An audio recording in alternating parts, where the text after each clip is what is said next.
اعوذ باللہ من الشیطان الرجیم بسم اللہ الرحمن الرحیم۔ نبی کریم صلی اللہ علیہ وآلہ وسلم نے فرمایا، قیامت والے دن 3 لوگ ایسے ہوں گے جن کے خلاف میں خود مدعی بنوں گا۔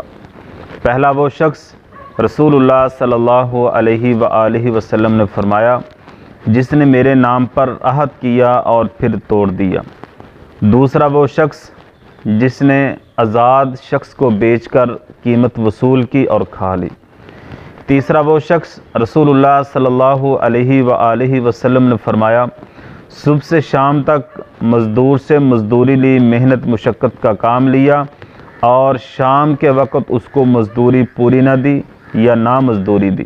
رسول اللہ صلی اللہ علیہ وسلم نے فرمایا، ان 3 لوگوں کے خلاف قیامت والے دن میں خود مدعی بنوں گا، ان کے خلاف مقدمہ دائر کروں گا۔ ناظرین، اس میں جو مین بات ہے وہ مزدور کی مزدوری ہے۔ مزدور کے نام پر چھٹی تو کی جاتی ہے، ان کے نام پر جو چھٹی ہوتی ہے، عیاشیاں تو کی جاتی ہیں اور اعلیٰ ترین کھانوں کا اہتمام تو کیا جاتا ہے، لیکن مزدور کی مزدوری پر ڈاکہ کیوں؟